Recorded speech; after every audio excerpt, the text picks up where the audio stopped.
Et maman, fais-nous simplement savoir quand tu vas claquer la porte. Nous avons besoin de l'argent rapidement. Scott est ici l'aîné, donc l'héritage vous appartient. Je l'ai toujours détesté. Un tel vieux grincheux ennuyeux, toujours si sérieux. Ouais, elle était vraiment une mère ennuyeuse. On dit que la fonction d'audition humaine fonctionne jusqu'au moment de la mort. Imaginez entendre de tels mots à votre dernière heure. Horrifiant. La colère m'a submergée et je me suis levée, giflant Scott en plein visage. Revenons à environ 1 an auparavant.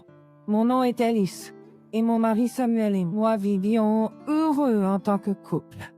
Notre vie n'était que de la paix. Les deux de nous étaient doux et ne se disputaient jamais, ce qui donnait des jours paisibles. Mais un jour, cette paix a été brisée. Ma mère, vivant dans sa maison, est tombée malade. Mon père, qui était un cadre supérieur bien connu d'une grande entreprise, était décédé depuis quelques années. Et ma mère vivait seule dans sa maison. Nous n'avions pas d'enfants. Alors nous lui avons souvent demandé de vivre avec nous.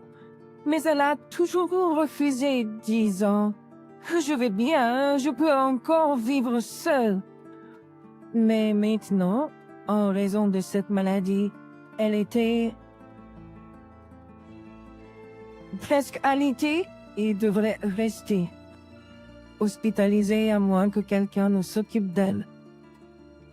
Pierre, mon frère aîné, a refusé catégoriquement de s'occuper d'elle. Pierre et sa femme Chantal avaient un enfant jeune, alors je pouvais comprendre leur refus. Les seuls restants qui pouvaient s'occuper d'elle étaient Samuel et moi. Bien sûr, je suis ton mari, Alice. Je veux toujours vivre sous le même toit que toi. Des larmes me sont montées aux yeux par les mots de Samuel. J'étais si heureuse d'être mariée à une personne aussi gentille. J'étais vraiment bénie. Ma mère avait du mal à marcher et devenait de moins en moins capable de manger et d'aller aux toilettes toute seule. Samuel, sans aucune plainte, a travaillé dur avec moi pour prendre soin d'elle. Notre mère a été contente de Samuel qui était doux. Alors que nous nous entretenions, elle répétait chaque jour « Alice est vraiment chanceuse d'être mariée à un homme comme Samuel. » La progression de la maladie de ma mère a été beaucoup plus rapide que nous ou les médecins ne l'avions pensé. Chaque jour qui passait, elle devenait de plus en plus faible. Samuel et moi nous relayions pour prendre soin de ma mère tous les jours et toutes les nuits. J'étais épuisée, mais je ne pouvais pas me plaindre. Après tout, ma mère avait fait la même chose pour eux. Moi, quand j'étais enfant, c'était mon tour de lui rendre l'appareil. Quelques mois plus tard, ma mère est décédée paisiblement dans son sommeil. Sa mère et moi étions à ses côtés, lui tenant la main. J'étais soulagée que sa souffrance soit enfin terminée. Mais en même temps, je étais aussi dévastée de la voir partir. Samuel et moi avons organisé de petites funérailles pour ma mère, juste tous les trois. Nous avons déposé ses cendres dans une urne magnifique que nous avons exposée dans son salon. Ma mère avait toujours aimé sa maison et je suis heureuse qu'elle puisse y rester, même après sa mort. Quelques jours plus tard, Samuel et moi sommes retournés dans notre propre maison. C'était étrange d'être de retour dans notre espace après si longtemps, mais c'était aussi réconfortant. Nous avions l'un l'autre Et c'est tout ce qui comptait. Quelques semaines après notre retour, j'ai reçu une lettre dans ma boîte aux lettres. C'était de mon frère Scott. Je l'ai ouvert avec appréhension, m'attendant au pire. Mais à la place, j'ai trouvé des excuses sincères de Scott et de sa femme Chantal. Il s'était rendu compte à quel point leurs paroles avaient été blessantes et il voulait se racheter. J'ai été choquée, mais aussi reconnaissante. Cela a demandé beaucoup de courage à Scott de s'excuser et j'appréciais le geste. Je lui ai pardonné et nous avons commencé à reconstruire notre relation. Ce n'était pas facile, mais nous en étions déterminés. Pour Samuel et moi, nous avons continué à vivre nos vies, appréciant chaque moment ensemble. Nous ne savions jamais ce que l'avenir nous réservait, mais nous étions heureux de l'affronter ensemble. Après tout, nous avions l'un l'autre, et c'est tout ce qui comptait. Avec chaque nouvelle chose dont elle devenait incapable, elle était remplie de tristesse et exprimait parfois sa frustration. Chaque fois, elle s'excusait et pleurait. La voir dans une telle douleur. Tout ce que je pouvais faire, c'était dire cavaler, tu vas t'en sortir, et pleurer avec elle. À l'approche de Noël, elle avait perdu sa capacité à converser correctement. Son discours était devenu si altéré qu'elle ne pouvait communiquer qu'à l'aide de l'écriture. En la voyant ainsi, je me sentais un peu seule, mais mon frère Scott m'a contacté. Bonjour Alice, je prévois de rendre visite à maman pour Noël cette année. Ce pourrait être la dernière fois. Je l'ai toujours tenu au courant des conditions de notre mère par SMS, mais il répondait à peine jamais. Même si notre mère nous avait aimés également, je trouvais ça assez cruel de sa part. Alors, quand j'ai entendu qu'il viendrait pour Noël, j'étais vraiment heureuse. Donc, quand j'ai entendu qu'il viendrait pour Noël, j'étais vraiment heureuse. Pierre et sa femme Chantal ont laissé leurs enfants chez les parents de Chantal et sont venus à notre maison pour Noël. Je pensais qu'ils avaient été laissés leurs enfants chez les parents de Chantal par considération pour notre mère, mais quand je l'ai remerciée, elle a dit de manière décontractée, les enfants seraient juste un obstacle. C'est elle qui m'a surpris. Ne comprenant pas moi, même n'ayant pas d'enfant, je pensais qu'il vaudrait mieux que je ne comprenne jamais le sentiment d'appeler son propre enfant un inconvénient. Pierre et Chantal pensaient qu'ils étaient un des invités.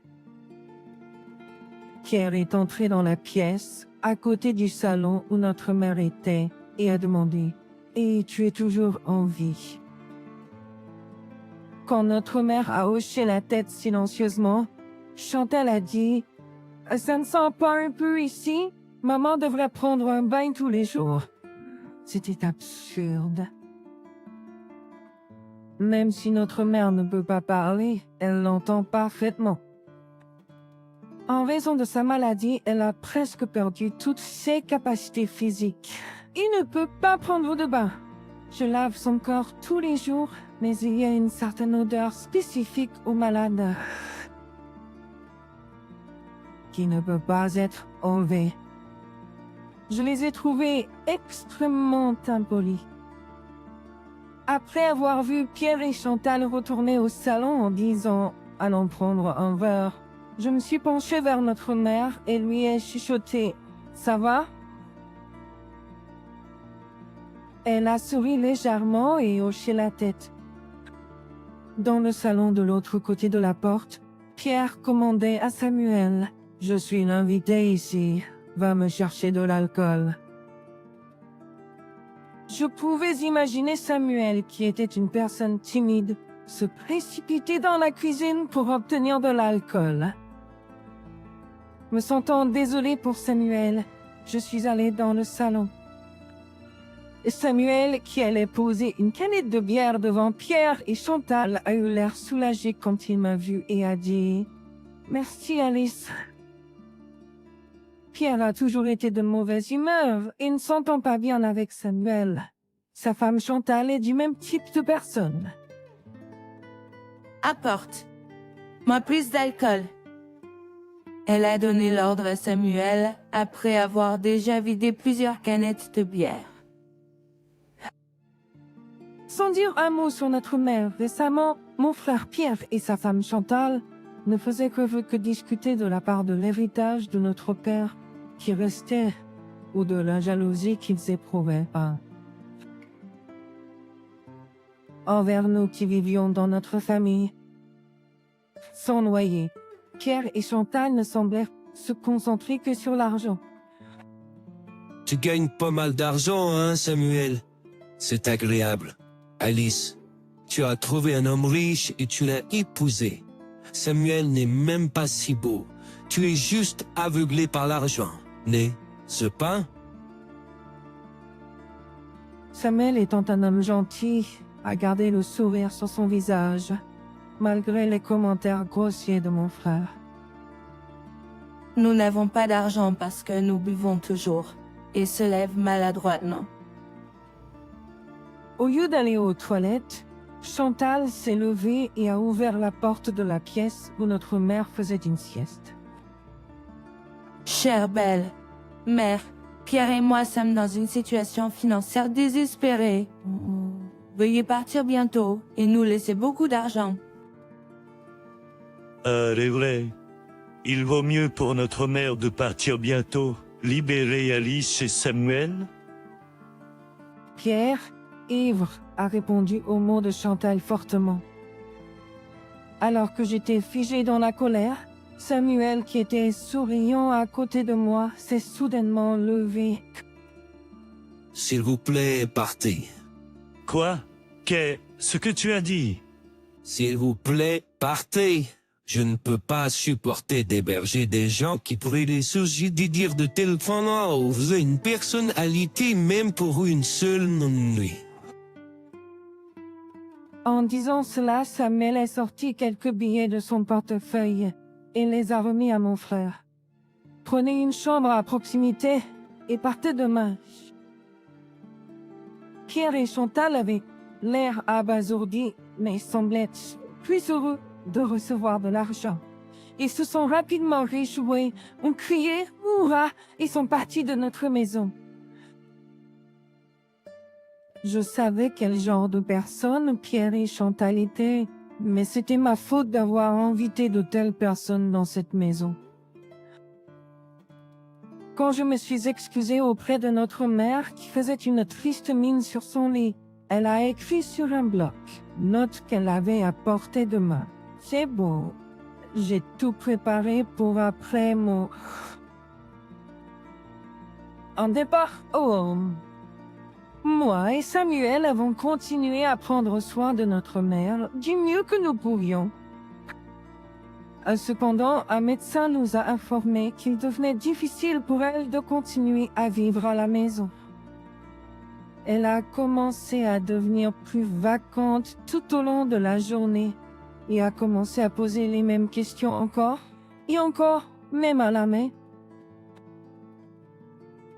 Comme le médecin l'a suggéré, nous avons décidé d'admettre notre mère à l'hôpital. Samuel et moi lui avons rendu visite presque quotidiennement. Nous avons envoyé un message à Pierre pour l'informer que maman ne pourrait pas avoir beaucoup de temps, mais cela n'a été lu et ignoré. Notre mère a commencé à s'estomper et le moment de lui dire au revoir approchait. C'est arrivé un matin d'été. Lorsque mon smartphone a sonné, J'avais déjà un mauvais pressentiment. L'appel provenait de l'hôpital, nous informant que notre mère était dans un état critique. Samuel et moi nous sommes immédiatement rendus à l'hôpital et avons informé mon frère en même temps que notre mère était dans un état critique. À l'hôpital, le médecin nous a expliqué son état et j'ai tenu sa main. Maman a légèrement serré ma main en retour, mais sa prise fragile a fait couler mes larmes. Et j'ai été inondée de souvenirs de son sourire radieux en réalisant que c'était notre au revoir. Samuel m'a réconforté en me tapotant le dos alors que je pleurais. Ses yeux étaient également remplis de larmes et il m'a réconforté en disant « Maman s'est battue suffisamment. » Juste à ce moment, là, la porte de la chambre d'hôpital s'est ouverte. C'était mon frère et Chantal, sa femme. Chantal est entrée dans la pièce et a immédiatement moqué Samuel et moi en disant « Essayez de faire les enfants sages, hein ?» J'ai été choquée par leur méchanceté, même au moment ultime de maman. Mon frère et Chantal ont commencé à parler près de notre mère mourante. Hé maman, tu ferais mieux de nous dire quand tu vas nous lâcher. Nous avons besoin de l'argent bientôt. Puisque Scott est l'aîné, votre héritage nous appartient. Je vous ai toujours détesté. Vous êtes une vieille peau ennuyeuse. Ouais, tu étais en effet une mère ennuyeuse. On dit que Louis dure jusqu'au moment de la mort. Fâchée par leur manque de respect, je me suis levée brusquement et j'ai fait la joue de mon frère. « Qu'est ce que tu fais? Dégage! Arrête de déranger maman! » Qu'est-ce que tu fais? Mon éclat de colère semblait les avoir pris de court. D'accord. Mais nous reviendrons certainement chercher l'argent quand maman mourra, a prévenu mon frère avant de quitter la pièce avec Chantal. Submergée par le regret, j'ai serré la main de ma mère et répété « Je suis désolée ». Maman a ouvert légèrement les yeux, m'a adressé un faible sourire et a soulevé à peine sa tête pour me passer un bloc. Il y avait un numéro de téléphone écrit dessus. Je lui ai demandé « Tu veux que j'appelle ce numéro ?» Et maman a acquiescé doucement. Sous le numéro de téléphone, elle avait écrit de manière tremblante. « Merci, je n'ai pas pu retenir mes larmes. » À la vue de cela, plus tard dans la journée, maman est décédée. J'ai assuré le rôle de premier plan aux funérailles. Normalement, c'est le rôle de l'aîné des fils, mon frère, mais étant donné son comportement, je ne savais pas ce qu'il ferait. Alors je me suis porté volontaire. Mon frère a refusé d'assumer cette responsabilité, disant qu'elle était trop ennuyeuse. Alors je suis devenu le premier rôle sans faire d'histoire. Les funérailles se sont déroulées sans encombre et ma mère repose maintenant dans une petite urne. Les funérailles se sont déroulées sans encombre et ma mère repose maintenant dans une petite urne. Je tenais l'urne de ma mère en pleurant, tandis que Samuel était ému en me regardant. Mon frère Scott et sa femme Chantal se sont moqués de nous, disant que nous jouions une comédie de l'enfant modèle, ce que je ne pouvais pas pardonner. Après les funérailles, nous devrons parler d'argent. Ma mère, directrice dans une grande entreprise, a laissé une importante fortune. Même si Scott et moi devions nous partager cet héritage, ce serait une jolie somme. Scott et Chantal semblaient enthousiasmés par la perspective. Mais leur enthousiasme a vite disparu Parce que c'est ce que votre mère a souhaité. Apparemment, ma mère avait prévu de me laisser ses biens à moi et à Scott, même avant son décès. L'avocat, qui semblait plutôt compétent, a expliqué pourquoi ma mère n'a rien laissé à Scott et Chantal et Karen dans son testament. Quoi? Scott est l'aîné, non? Pourquoi n'a-t-il pas d'argent? Parce que c'est ce que votre mère a souhaité.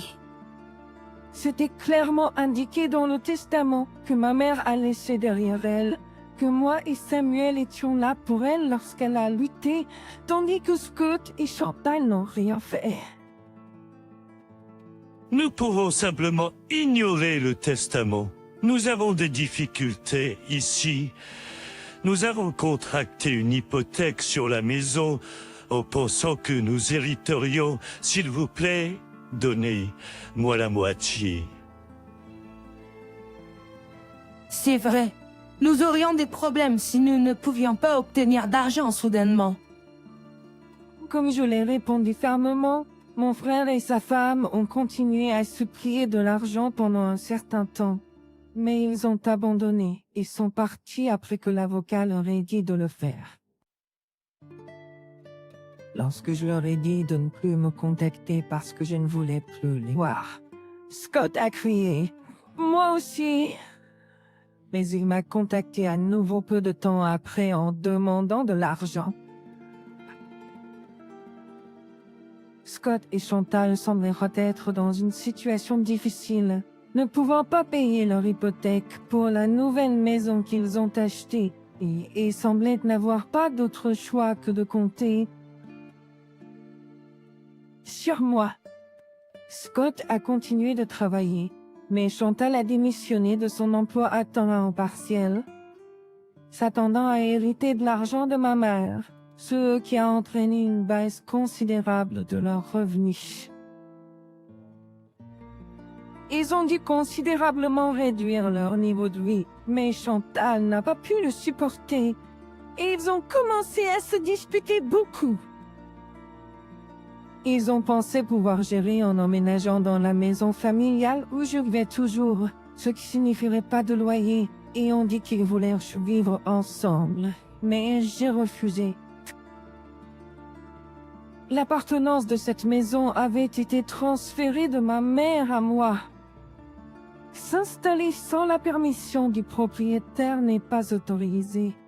Alors quand je l'ai expliqué, Scott, qui semblait avoir l'intention de s'installer de force, était perplexe. Finalement, Chantal, insatisfaite de leur faible niveau de vie, a divorcé. Elle a emmené son enfant et est retournée chez ses parents et semblait devoir reprendre son ancien emploi et travailler à temps partiel. Quant à Pierre, il a tenté de résoudre son incapacité à rembourser l'emprunt en jouant, mais il a finalement subi une lourde perte. Il s'est endetté lourdement et vit maintenant dans un petit appartement vétuste, effrayé par les créanciers. Débiteurs. Plusieurs fois, des appels ont été passés pour demander de l'argent, mais chaque fois, je leur ai répondu fermement. Je n'ai pas l'intention de vous prêter d'argent. Samuel et moi nous occupons avec soin et vivons dans la maison familiale où nous conservons les souvenirs de notre mère. L'héritage que nous avons reçu de notre mère, nous l'avons gardé intact sur un compte bancaire séparé de celui que nous utilisons régulièrement. C'est l'argent que nos pères et mères ont travaillé dur à économiser. Nous avons fait une promesse de ne l'utiliser que si quelque chose nous arrivait. Et aujourd'hui est le jour de la visite commémorative de notre mère. On m'a dit que mon corps n'était pas très fertile et je pensais ne jamais pouvoir avoir d'enfant. Mais j'ai découvert que j'étais enceinte peu de temps après le décès de ma mère. Ma mère savait jusqu'à la fin que je voulais un enfant et elle m'a soutenue. Et je pense que le fait que j'ai pu concevoir un enfant, quelque chose que je trouvais difficile, pourrait être un dernier cadeau de ma mère. S'il te plaît, veille sur Alice pour qu'elle puisse donner naissance à notre enfant en toute sécurité.